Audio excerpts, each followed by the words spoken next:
હે ભગવાન 5 રૂપિયા નહીં લ્યો. તે પણ એમાં ભગવાનને શું કે ભગવાને છે ને બધાનું પેટ ભરવાની જવાબદારી લીધેલી છે, કઈ તેજોરી ભરવાની નહીં.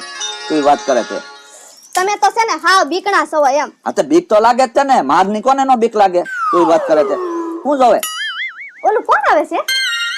આ બીક લાગે આમ આગી જા એ કોઈ એ ભાઈ કોનું કામ છે? 500 રૂપિયા આપતો. શેનો હપ્તો? ડોન નંબર 70 નો હપ્તો લાવો. ઈચ્છે આ ડોન નંબર 70 ના જ માણસો છે તો 500 રૂપિયા અમાર દેવાના એમ? હા તમારે. તે પણ 500 રૂપિયા અમારી પાસે હોય તો હાબુ ન લઈ આવી. 5 રૂપિયાના હાબુમાં એમ હવાનો કકડાટ કરી છે ને તમે 500 માંગો લ્યો. 5 રૂપિયા ક્યાંથી હોય એમ કહું તો સમજાય ને વાસણ ફોડી નાખશે હમણાં આપડા. એ ભાઈ થોડીક શાંતિ રાખજો હો, હરખી રીતના બોલો.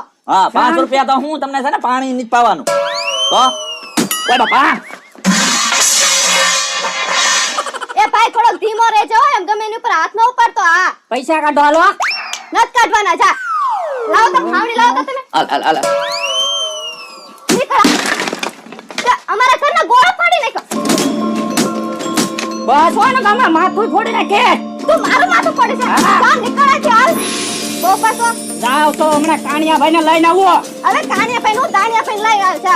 આવું જ છો પાછો જોવો તમે. હવે જાને હવે